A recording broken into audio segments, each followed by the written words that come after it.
Hello, everyone. Welcome back to now episode 14. That's right. I looked it up on the YouTube channel before recording to make sure I got the right number right because it was 2 weeks ago, episode 12, and then last week I put week 12, so that's a little confusing, Tim.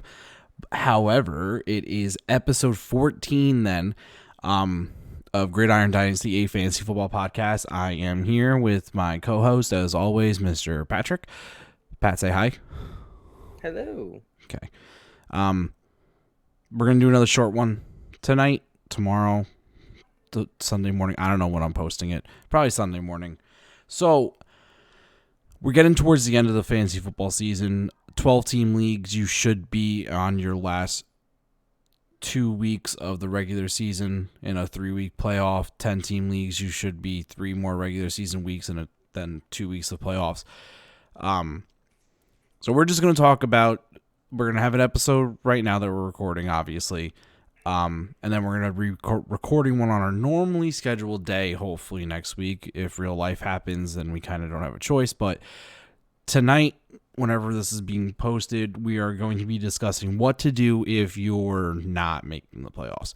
And you should know by now, if you're not making the playoffs, you're not making the playoffs. If you're sitting there at 1-11... or something like that, you're not making the playoffs. You know, you can have that face, Pat, but I have the same exact position I'm in another league. So it sucks, you know, and you're 1-11 in the podcast league. I'm 1-11 in a different dynasty leagues. And since this is a dynasty fantasy football podcast, we're going to talk about what to do, because normally in a redraft league, it's just, okay, I just set my lineup each week and I don't care what's there to play for. In a redraft league. Dynasty, you can play for stuff still. Excuse me. So, I like the formats of dynasty leagues that allow trading as late as your format allows. Yahoo goes up to December 4th, which is Saturday, which would be tomorrow where we're recording now. Sleeper and ESPN, you don't have to put a trade deadline, which I like, because then you could trade throughout the postseason. So, Pat, sitting at 1-11, what would you be looking to do? Start getting draft picks. Which you started doing already before you hit that 1-11 mark. Well, you got to know when you're out anyway. Right. But you got to start getting draft picks. And the easiest way to do that is depending on how your waiver wire works. If you run a standard waiver wire, that means as the worst team, you're going to get the best pickup every single week. You need to leverage that somehow. Picking up players that are going to be good for the next 4 weeks when you're not going to be good for the next 4 weeks doesn't do you any good. So pick them up, hope they turn into something this year, and look to move them away. Doesn't have to be for anything big. These aren't big name players, so they're not going to last for long. Right. But if you can turn your 7th round pick into a 4th round pick, or your 7th round into a 5th round pick, something that moves you up in the draft to make your team better next year, take advantage of it. Right. If you're not in a standard waiver thing and you're in, let's say, a fab, and you have fab, most leagues allow fab trading, which means I'd be looking at a team that has a low fab count that's on the borderline of the playoffs or in the playoffs. And if they're low on fab dollars, I offer them a trade in which I'm getting a pick for X amount of fab dollars so that they have money to spend on the waiver wire at that point. If you can't get a draft pick for a player, try to trade your fab. Because you're not necessarily going to be using it. You're not like this late in the season, you're not grabbing a guy off the waiver wire that's going to project future-wise. If they would have been projecting future-wise, they would have been off the waiver wire earlier because they would have been on the team and starting earlier. You're also not picking up guys that are old that might do well towards the end of the year. Like if you're 1-11, you pick up Adrian Peterson. I don't, because he signed with the Seahawks practice squad. I wouldn't be doing that and trying to trade him. Because no. Grab everything you can. I get it. Do you remember someone in our Dynasty League who traded for Adrian Peterson? Yeah, that was me in the Yahoo League because there was a lot of hype around him getting 20 carries in his first game, which he did, and he got like 20 yards. But, yeah. you So know, grab everyone. If you have spots, now don't dump your young players to pick up old players to do it. But if you know who your 9 to 11 keepers are, and there are 6 people who you're not going to have on your roster next year, and they're not really worth trading, this is the time. yeah, This is the time to start moving things around. right. So it all depends on how your league is set up. So some dynasty leagues, like the ones I'm in with Pat, you don't keep your full roster. You keep a X amount of players, and then the draft is however many roster spots are left. The podcast league, we are only keeping, what is it? A One starting roster. line, the starting Yeah. lineup, which is One what, starting lineup. 7 No. players? No, 4, 5, 8, 9. 6, 9. 9 9. players. We have a 16 player roster because we don't have kickers and defenses, so it's going to be a 7-round draft. Pat's ESPN league, usually it was you keep 15 and we have a 5-round draft. This year we are keeping 11 and doing a 9-round draft because we want to redistribute players.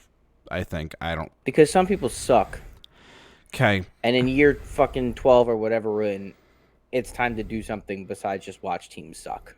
So anyway, and then one league I'm in, the league that I'm 1-11 in, what it is at the end of the year, it's a roster expansion, which opens up 5 roster spots, which is then our 5-round draft, which essentially is then all rookies, which is a lot truer to most dynasty leagues, from what I looked on the interwebs. So I'm in all different versions of this. So that one league, in the off season, tried to bolster my team before the season started by trading away Joe Burrow and a first-round pick for Josh Allen. Hindsight's 2020. I mean, I still like Josh Allen more than Joe Burrow, a lot more than Joe Burrow even. And I wish I didn't trade away my first-round pick because I'm the worst team in the league, so I'd have first overall pick. But what I did do was I threw DJ Moore up on the trading block because he projects, obviously, towards the future. And I traded DJ Moore into first-round picks that I got from other trades for the 2nd overall pick and Elijah Moore. Now, that's something you could think about doing, too. If your team is just, I'm the 4th, 5th highest scoring team in that league. I just have the most points against. So that's why I keep losing. So my team's good. So if you want to solidify your draft position, you can trade multiple picks to move up also if you want to do that. Also, keep in mind, this upcoming draft class is not strong, is what I'll say. The rookies are not, there's not a lot of there's maybe 2 running backs that are projected to be good. The wide receivers are okay. They're not like the wide receivers of year past. Quarterbacks are terrible. Matt Corral and Desmond Ritter. I don't know how to say his last name. Ritter. Those are and then there's a couple other guys, but it's just you could also look to get picks for 2022 if you want to start selling off pieces of your team, but don't sell off young guys, rookies. Hold on to the rookies. For me, even if it's I'm not trading away Jamar Chase. I'm not trading away Elijah Moore. I'm not trading away maybe Michael Carter because he's hurt or something like that. And also, that's another thing. If you have a player on your team who's hurt, but you need to win or you need to do something, if you want to get a pick for the guy and he's going to be coming back towards the beginning of the playoffs, go ahead and trade them. And then you get your pick. And then the person who gets them for the playoffs. That's another thing to do. And we'll talk about what to do if you're winning on Wednesday or whenever we record the next episode. But just set yourself up for the future. And watch the waiver wire hard. That was deep. It was. I went That was deep. I went long. I went on a little tangent like you. Well, that's smart, seeing as how you designed a 15-minute episode, which was probably not the smartest thing you've done all year. But, I didn't know how much time you could do both sides of this in one day. We could do both. Split this. You know what? We'll just do it one side. We'll do it today then. I don't know. I didn't know how long you won't, because you like to go on tangents sometimes. So. Oh yeah, blame me. Blame me, even though you just went on the tangent. Right. It's good. It's called filibustering. I think that's back-to-back episodes where I said filibustering. But Pat, you usually are the one that goes on tangents. But you know what? Instead of doing another episode next week about what to do if you're at the top of the leaderboards, we'll just jump right into it now. We are in a Dynasty League together where we are literally Team 1 and Team 2. Pat has the first seed clinched already in that league. He hasn't lost a game yet, thanks to the likes of Cooper Kupp and Derrick Henry at the beginning of the year. And some very shoddy matchups over the last 3 weeks. Very shoddy matchups. Yeah, I got lucky last week, thanks to DJ Dallas and Gerald Everett getting a bunch of dump-off passes at the end of the game. I was able to squeak out a win and move myself back up into second place. So it's a 12-team league, so both of us are projected right now to get a first-round bye. So going back to players that are injured, I have depth at wide receiver. AJ Brown's hurt. He's not going to be back for at least 2 more games. He's got a bye week this week, and he's on the IR. Now, correct me if I'm wrong. If you're on the IR, it's 3 games missed or 3 weeks missed? Because there's a difference. 3 weeks. 3 weeks. So he missed 1 week. He's on a bye this week, so he's at least out next week as well. Maybe longer. The 3 games is not the minimum. I mean, it is the minimum. It's not the maximum a player is going to miss when they get put on the IR. So I needed running back help because Alvin Kamara has missed the past 4 weeks, including Thursday night. And so I traded A.J. Brown essentially for Joe Mixon. There's a couple picks thrown in there just to sweeten the pot a little bit. But the guy I traded with is in last place or second to last place, so he gets a wide receiver 1 for the future. I get myself a running back that I desperately needed because of Alvin Kamara being hurt. So if you're at the top, that's something you could do. If you have an injured player who has value in Dynasty and you think your team can survive in the future and you want to win out, go for it. That's what I do every year. I go for it if I'm at the top. I sell draft picks, everything. This year it's a little different because of how deep the draft is because of how many more rounds it is in the player pool, but go for it. There still won't be much more top-tier talent out there in the draft pool. No, there won't, but it values them a little bit higher than past years just because there's more variety and more widespread. It's still rookies heavily favored in the first and second round in that In draft. all fairness, in that, yeah, we had more keepers in that league than most leagues do. Keeping 15 in a 12-team league is a lot higher than people will usually have set for keepers in a league. I know a lot of dynasty leagues that do what the other one I'm in is, where they'll open up 5 extra rosters and do the, and then you do a roster cut down at the beginning of the year. Yeah, well, ESPN doesn't let you do that. No, which I don't necessarily mind because then it makes it a true rookie draft, which I don't mind at all. There's not that many rookies. No. You do a 3-round rookie draft. You don't need 5 rounds for rookies. It gets fun ish. I bet it does. It's like, who are you? Just like in the NFL, they all get cut. It's even funnier when someone who's in the first round, when Kyle Pitts gets taken off the wall, panics and drafts Hunter Long. He's going to be something. Well, I could have taken Pat Fryermuth, the other tight end that people liked coming out of the, Or you could have taken like any other player that was just not a tight end. But yeah, I'm sure there was plenty.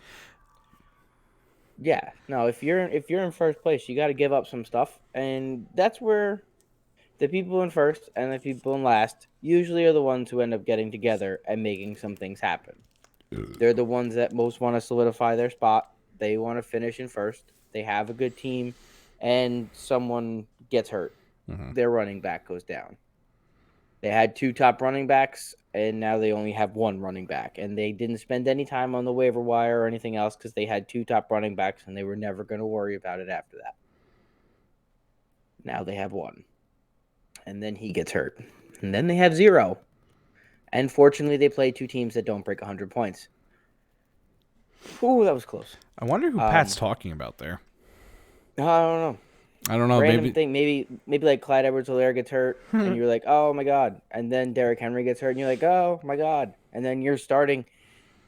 Who am I starting? Now I'm starting Clyde Edwards-Helaire again. Yippee. Who was I starting? Oh look, Kenny Gainwell. That went well. Adrian Peterson has come and gone off this roster. Matt Breida is in the starting lineup right now. I like that. That's your boy, though.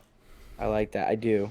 Well, Josh Reynolds is also starting right now, so that's kind of the way the day goes at the moment. But, of course, Antonio Brown suspended because he obviously gets different rules than the rest of the NFL.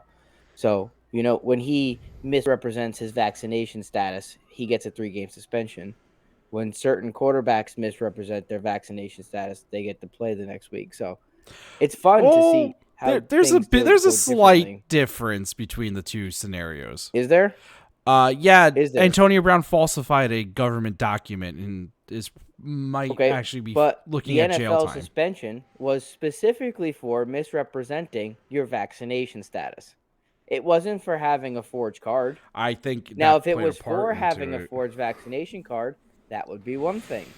But the suspension and the terms of the suspension are for misrepresentation, which was literally the exact same thing Aaron Rodgers did. He misrepresented his vaccination status. I'm not going to get into the whole thing with it. You cannot have different rules for Antonio Brown than you have for the rest of the NFL. I think you can have different rules for players, and I believe I talked about this when we were talking about Aaron Rodgers being suspended, the fact that Aaron Rodgers had no prior suspensions with the NFL or anything like that, and Antonio Brown has. Antonio Brown has had prior offenses with the NFL for other things, so yeah, they're going to be harsher on him. The other player that got suspended, or what was it, 2 other players that got suspended? Yeah. They were also, from what I think, it was fake vaccination cards. So yeah, while they are both under the same tier of misrepresentation, I think the fact that fake vaccination cards came into play altered the severity of the punishment. Well, they all got their fake vaccination cards from the same person. Yeah. The guy from the Buccaneers who was giving them out. Right. So I do believe that because of the fact Aaron Rodgers doesn't need a vaccination card, though. He can just immunized. say he's something. He's immunized. So, you can just say it. Right. And everyone else has to present one. The other thing is I'm 99% sure the Packers were aware of Rodgers' status. I do not think the Buccaneers obviously were not, because the Buccaneers had fake vaccination cards going around their locker room. So they obviously did not know what was going on. So there's other multitude of things in play here for that. And I don't think it's just as cut and dry as they both misrepresented their vaccination status. It took me a while to get there. I'm tired. You want to try one more time? Nope, I'm good. We're not going to bring that word up again tonight because it's not going to go well for you. Misrepresented. I'm proud of you. This is a big moment for you. I hope you know I almost said it wrong again. I believe you. I really want to say misrepresented for whatever reason. I want to say that. Syllables. It is. It's fun. It helps make the episode longer if you add more syllables. Say that word, misrepresented. It's so much more fun to say. I'll never say it right again. It's more fun to say it that way. I'm telling you, man. You say so. Changing the English language as we speak. Luckily, Antonio Brown wasn't going to play for the next 3 weeks anyway, so the suspension means nothing. Absolutely. He'll be nice and healthy for the NFL playoffs. Yeah, the NFL playoffs, not the fantasy playoffs. Yeah, fuck those things. Yeah. Who needs those anyway? Right. Those are useless. But, of course, Jalen Waddle has finally showed up, so that covers the Antonio Brown-sized hole that I had in my roster. Right. So for me, it was Alvin Kamara got hurt. Kyler Murray got hurt. DeAndre Hopkins got hurt. A.J. Brown got hurt. Travis Kelce had a bye. Antonio Gibson's finally playing well, though. So there's a bonus. There's my dude from the beginning of the year. J.D. McKissic has a concussion. Antonio Gibson to the moon this week. And he's going to probably get hurt. That's right. They cannot possibly throw a touchdown to J.D. McKissic and take away points from Antonio Gibson. If there is no J.D. McKissic, right? I don't understand. It's wild to me that in the first half of that game, Antonio Gibson had a season high in catches with 4. McKissic still had the touchdown. I know, and then Gibson finished with 7 receptions for like 30-something yards. And then Antonio Gibson still finished with 20-plus fantasy points because he also ran all over the defense. But anyway, look to buy if you're at the top. Look at the teams at the bottom. If they got someone like Pat has in one league, who he has Hilliard and Devonta Freeman in the podcast league that he's trying to sell for picks. if you're a team towards the top and you're a little thin at running back, or you're a borderline team that's like fighting to get into the playoffs and you're a little thin at running back, looking at you, Matthew Murray, make the move for a running back like that. Personally, I don't know if I'd want Hilliard or Freeman. Sorry, I'd rather have probably Freeman because Deonta Foreman looked good too. So it's a little bit of this and that, and there wasn't what's the other? Hilliard is getting the ball more than Freeman is. The problem with your brother, which sucks, is that he's traded away all his bad draft picks for good draft picks, and now it's up so high that it's like, does it even make sense anymore? Right. Because when you have to give up a third-round pick because you don't have anything lower than that, it's a little rough. It is. But who's the running? Jerry McNichols was out last week, so he should be back, I believe, next. They have a bye this week, so I believe he'll be healthy after the bye, which kind of throws a wrench into that backfield too, even though he didn't look great either. But looked good all year or the year before. I know. It's just another running back into the mixture doesn't help the scenario. But Devonta Freeman, the one thing you can count on with the Baltimore Ravens is them running the football the way they run the football, and he seems to be the guy that they're using. Latavius Murray's taking a clear backseat. They cut Le'Veon Bell. I don't know what even happened to that other guy, Tyson Williams. The dude was averaging over. Still like him. He was averaging like 6 yards a touch, and they decided, like, yeah, you know what? Those belong on the bench, those 6 yards a touch. They're better there. I guess so. Let's put Devonta Freeman in his 4.6 40 on the field. It could work.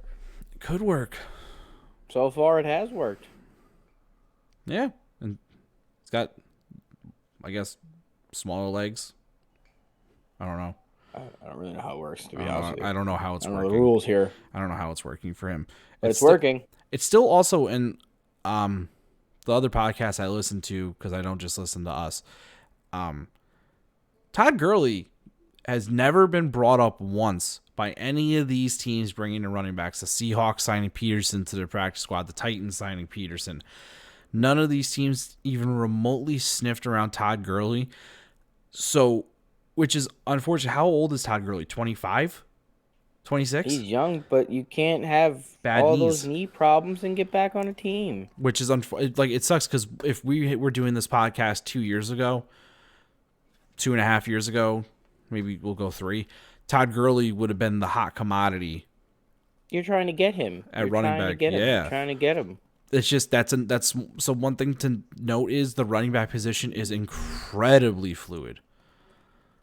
There's a lot of ups and downs when it comes to running back. So when you have those top tier guys that maintain their value, Derrick Henry, Alvin Kamara, I can't even say Christian McCaffrey anymore because Christian McCaffrey can't stay healthy. And look at the two of them getting injured this year. Mm-hmm. So I mean, that's even having top tier running back talent guarantees you nothing. Yep, the only running back that was a first round pick right now, like that's been playing like a first-round pick, has been Jonathan Taylor. And that's because he hasn't gotten hurt. Najee Harris was a second-round pick, but he's also someone that would have been a first-round pick if, like, you were to redraft knowing everything you know now. The first running back off the board would have to be Jonathan Taylor. And I still think Derrick Henry goes in the top 3 because of how good he was at the beginning of the year. But and that's why I like Joe Mixon this year a lot. He actually, knock on wood, healthy this year, and he has played like the RB3, which he is. I mean, the only other one that was overlooked, and now he's hurt, DeAndre Swift. Yep. He played great, and now he's hurt. So, I mean, I don't think there's any running back that was drafted as an RB1 besides Jonathan Taylor that has played every game. Nope. I'm not saying that they're outside of RB1 because when all of them get hurt, you get to sneak back into that. They've been RB1s in the games they've played, but they're not RB1s. Right. They're not, and now you get to the playoff time and they're not even going to be there. So, which is why if you do pay up for a running back like a Jonathan Taylor, or Joe Mixon right now, you're going to have to pay a higher price because what other running backs are staying healthy all year besides those two? right now. So if you look at the top 12 running backs right now, Jonathan Taylor, Yep. Austin Eckler, he was Mhm. drafted up there. So that was rude of me to forget about Austin Eckler, but I everyone I forgets about oh Austin Eckler. yeah, that's not So our fault. That's I don't feel as bad, but everyone always forgets about him, and it's rude of us. that's just a world problem. Mixon is sitting at 3 Yep. because he stayed healthy all year. Najee Harris has done nothing but catch every single thing thrown at him all year, so easy PPR points. Mm-hmm. Cordell Patterson, what a revelation! Who would have drafted whenever people made their rankings? I wonder where they put Cordell Patterson As a wide receiver or as a running back, as anything. because Do you he's think that listed as mattered? both Do still you on think that every. mattered? I don't know. It's wild to me that good for him. So there's your top 5 running backs. Your number 5 is Cordell Patterson, Where's Debo and Samuel then you on the get list? Lenny Fournette. Playoff Where Lenny. is where is Debo Samuel? Great point. He might be moving up into the top 10. Oh wait, he got hurt too. Zeke Elliott, and this is the one that And makes me Zeke's laugh looked like crap the past like 4 because weeks. Zeke has not been hurt, Well, no, he is hurt. He's just playing. but he hasn't missed a game, Yeah. and he can't get into the top 5. No, because he's hurt. Sit him. And then Derrick Henry. Derrick Henry's still in the top 10. Still in the top 10. And he's been on IR for how many weeks now? At least 3, I think. More than that. How long we got here? This is Where we at? ridiculous. Week 9, week 8, he went down. We're in week 13. We're in week 13. 1, 2, 3, 4, He 5 missed and a 4 half weeks he's missed. And 4.5 weeks he's missed. He's and missed he 4 games because this week's their bye. So Yep. he's missed 4 games and he's still in the top 10. Still in the top 10. And then right behind him, DeAndre Swift. And then someone else you would have never expected to be in the top anything, James Conner. Touchdowns. That's. And then you have Aaron Jones, Kamara, and Henderson Jr. So at least you have some starting running backs there. But then you get down the list here and you start seeing all these guys that have been injured who you would expect to be higher. James Robinson, Nick Chubb, Antonio Gibson, Dalvin Cook. Those are significantly underdoing where they were projected. God, Dalvin Cook. Yeah. Man. Yeah. Damn. What is he at? RB16? Is that what you read off? If that was in order? Where am I? 19. Ew. 19th. That's not where you drafted him. No, I skipped a couple because Tony Pollard was 14th, and I figured I need to say that. Well, that's because Tony Pollard just scores random touchdowns every week. Like, he'll get a kick return touchdown on Thanksgiving. He'll score a 58-yard touchdown on Thursday Night Football last night. He's shifty. He finds the open space, and he's getting used more. So Yeah, it helps. Like, hey, Zeke, why don't you just take a week off, bud? Get healthy. That bye week did wonders for Antonio Gibson, apparently, so maybe you should take a week off, bud. So, like, Maybe when I it should be paid more than that. when I paid up for Joe Mixon in that trade, I was okay trading A.J. Brown. A.J. Brown has had health issues now. Every year he's this is his 3rd year in the Knee league. issue. He's And been that's the one that you don't want. That's the one. what? His knee. That's This his is problem. That's not what this injury is. This No, time. but that's been his problem every year. So And now he has a chest injury this year, so it's something different. So it's just I'm okay with trading a wide receiver who can't play all 17 games for a running back who is, even if he misses 1 or 2 games, a running back missing 1 or 2 games is still more valuable than a wide receiver. Considering how we just went through how the running backs do not hold up. So Mixon, I'll probably get the rest of this year and maybe 2 more years out of him before he starts to decline. He's 25 going on 26 or something like that. So 28's right around that sweet spot for running backs where they start to decline a little bit. And the Bengals are committed to the run. And it works. Just ask Pittsburgh. Yeah. Pittsburgh, a good run defense. Not a great run defense this year, but a good run defense. Gave up a ton of yards to Joe Mixon. Yeah, that's what I'd be looking to buy on. Buy on running backs. Or buy on a wide receiver if like someone at the bottom has someone like a Debo Samuel. if someone on the bottom of the league has a Debo Samuel, they might want to hold on to him in the future. But if you're set and you want to trade your first round pick or something like that for a wide receiver that'll be back for the fantasy playoffs, wide receiver / offensive weapon is what I believe Sleeper called him when they went through the injury. Yeah, go after Debo. Also, Debo should have running back eligibility. 3 years. He's been hurt. Yep. And he should have running back eligibility. That's what I will say. In every league, he should have running back eligibility. There's no reason that you start at running back and you have 10 carries a game and you're not getting running back eligibility. Yeah, I got into a discussion with someone about that, and they're like, "Well, his snap share is not that high out of the backfield." I'm like, "I don't care. That's where he's getting all of his fantasy points from. Is literally lining up as a running back. And he's like, so why doesn't DeAndre Swift get wide receiver eligibility? If DeAndre Swift was lining up in the slot and getting all of his work catching the ball out of the slot, I would say the exact same thing that he should have wide receiver eligibility. But Debo Samuel has been a running back. And they've been using him as a running back. Weeks. And he's been a pretty damn good running back, too. He's averaging like 8 yards a carry out of the backfield. Not on like a jet sweep, not on a reverse. Line up in the backfield, getting the handoff into his chest. Running back. Nuts. That 49ers team is weird. And that's one of the teams that always throws a wrench into everything. You have no idea what they're going to be. Right. Brandon Ayuk. Doghouse. Now he's out. Doghouse to number 1 wide receiver. Elijah Mitchell, 6th round pick. Oh, they drafted another rookie running back after Trey Sermon. Trey Sermon's going to dominate that backfield. Oh, there goes Elijah Mitchell getting 20, 25 carries a week now. And the other 10 are going to Debo Samuel. They're not even going to anyone else. Not even Jeff Wilson. They just skipped over Jeff Wilson. You have 4 running backs on that team, and it's like, let's just put the wide receiver in the backfield, though. Let's put our best playmaker in the backfield and see what he can do. It's a very bold move. I mean, with Jimmy G's arm strength, that's probably the furthest he can make it for a good playmaker. So I don't know. Who do you think has more arm strength, Chad Pennington or Jimmy Garoppolo? I think I'd rather have that little machine that you feed the football into and it shoots it out. So Chad Pennington got it. Okay. All right. So do we want to do another? I didn't even check to see who won last week in DraftKings. I kicked your ass. Go take a shot. Cool. All right. I'm not letting you choose what I'm taking a shot of because this is what's in reach. I'm going to take some amaretto because it's delicious.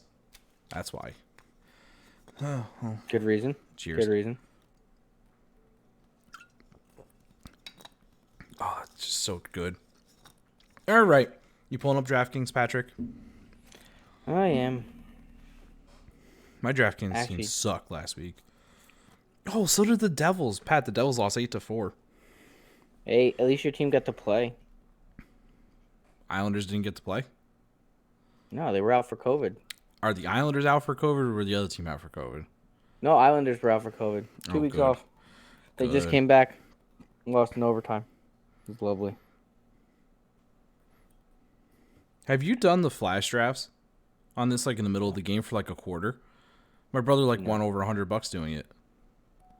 All right. It's weird. It does like a draft where you have 15 seconds to pick between like 4 players. And then like one round it'll say like Devonta Freeman ×2. So whatever he gets double points. And one of the rounds it said Rashad Bateman / Devin Duvernay. So you had both of them instead of instead of like the other options were like Hollywood Brown or something like that. So all right. Interesting. I'm going to start at the bottom with DST. All right, let's do it. Okay. Who am I going to go with? I'm going to go with a team whose defense started off like crap.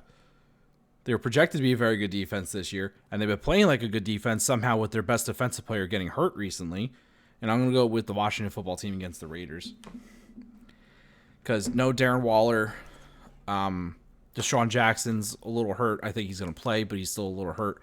So I don't know how Derek Carr is going to react. He might throw a couple picks, a couple turnovers, a couple sacks. So, and they're only 2,500. So I like Washington football team this week. I'm going to spend some extra money, and I'm going to take the Dolphins. Going up against Mike Glennon. Yeah. Yeah. I'll take my chances with their entire wide receiver core still being out. All right, so the next cheap position, I'm going to go to tight end. And I'm going to take, and I know this is kind of contradicting my defensive pick, but I'm going Foster Moreau for 2,700. Darren Waller was out once earlier this year. Foster Moreau, 6 catches, 60 yards, and a touchdown. Is he going to do that again this week? No, but if he goes 4 for 40, that's still 8 points, and it's only 2,700, so now I could spend other places now because I'm only at 5,200. Oh, God. Excuse me. Give me someone we talked about a little earlier, and Pat Fryermuth. The Muth. The Muth. The Muth. Love Pat Fryermuth. Ebron is still out. Mm-hmm. Big red zone target. Even if Ebron was back, I still think Fryermuth is... Yeah. He should be the guy. Nowhere else to throw to a tight end with 100, him out. So 100% agree. So I'm going to jump up to quarterback now. I got a little bit of money to spend. So I'm just looking. This is all gross. Pat, this is all gross. I know. I think I'm going to go with Tom Brady. All right. Going against Atlanta. I contradicted your defensive pick, and I went with Derek Carr. I did. So we're literally just banking our success on. You're just literally, if my defense sucks, your team's going to do well. That's how we're going to do this, yeah. Okay. All right. Running back. Joe Mixon. Yep. Yeah. He scored 2+ touchdowns in 4 straight games now. And he's going against the Chargers defense is not good. Against the Chargers, who can't play defense against running backs. You got to take him. Yeah, he gets catches out of the backfield. He's a solid runner. Yeah, so that's an easy pick. Joe Mixon RB1. I don't care that we both chose the same running back because that's like the obvious. That's obvious, like in your face, like I'm going to do it. And then my RB2, I'm going to go with Gibson because he's going to have, I think, the PPR upside that he hasn't had in weeks past because there's no J.D. McKissick. And I don't think they're going to use Jarrett Patterson like that. So I think it's going to be the Gibson show this weekend. And the Raiders' rush defense is not good at all. I'm going to go with Deebo Samuel's replacement in Elijah Mitchell. Oh, okay. I thought you were going to say Deebo Samuel. I'm like, okay, Pat, go ahead. Choose the guy that's hurt. No, I'm going to take his replacement and go with a different running back on San Francisco. I think that's a good touch. That is a good touch. I like it. Very nicely done. So wide receiver now, I'm going to go with Pat, pick 1 or 2? 2. I'm going to go with Chris Godwin. I'm going with Mike Evans. I'm glad I picked 2. I kind of figured you were going with that game. Okay. Especially since you picked Tom Brady and like to stack him. I'd love to stack. Godwin was rated 2nd. Evans is rated 1st. And I have Evans as my number 1. So I was really happy that that's where you were because that was the right call. I have Evans. AB's still out. Gronk's back, which is big because that is a lot of targets. But I still like Evans. I like anyone against Atlanta's defense. So, okay, give me Mike Evans. All right, wide receiver 2. I'm going to go with a favorable matchup. So I'm going to take Michael Pittman going against Houston. Oh, he's my wide receiver 3. Is he? Wow, would you look at that? He is. He is. You don't need to change it, so we're good. So who's your wide receiver 2 then? Marquise Brown. Ooh. Welcome back. 10+ targets in almost every game he's played in. Pittsburgh, they just don't look good. They just don't look good. Yeah, that's a valid Hollywood. It's a valid point. My wide receiver 3, I'm going to go with your boy Van Jefferson. Odell Beckham's banged up. Darrell Henderson's banged up. Van Jefferson played well last week. He's a good wide receiver. What round did they draft him in? The 3rd round 2 years ago? Yes. Something like that. So he's got the pedigree. He's got the talent. And he's got a good matchup going against Jacksonville. So, yeah, I'll take Van Jefferson for the 5,300. So we just got our flexes left. Pat, how much money did you have left to spend on your flex? $3,400. $3,400. Okay, so who's your reach? Josh Reynolds. He fit. I actually picked the flex before I picked my wide receiver 3. It's the Vikings who play good defense, but don't really play good defense. It's going to depend on how much garbage time there is. DeAndre Swift is out. The Vikings' interior defense is very good. Jamal Williams is decent, but he hasn't started yet. And again, Jared Goff is very comfortable with Josh Reynolds. And I think that's going to come to play a big part, whether they're in the game or out of the game, because neither of them are going to be on the bench, even if they're out of the game. So I don't think the score of that game matters at all. I think fantasy-wise, he's still going to have a decent game. Yeah. I went with Devonta Smith at the flex. They're going against the Jets. I don't think. Also, Jalen Hurts is kind of limping, so less running for him means more throwing for him. Right. I was between using because I had 6,200 left over. It was between using the 6,200 on DeAndre Hopkins or Devonta Smith. So I'm just going to go with Devonta Smith because Hopkins is coming back from an injury. I do think he's going to be healthier than he's been, obviously, and he's going to play. But also, it's not supposed to be great weather in Chicago this weekend. And Is it ever great weather in Chicago? No, it's supposed to be like 15-mile-an-hour winds and rainy. So you said 50. I was like, wow, that's the warmest it's been in Chicago in months. And then you said mile-per-hour winds, and I was like, no, never mind. That sounds about right. Yeah, 15-mile-an-hour winds. Yeah, it's Chicago. Yeah. It's going to be pretty.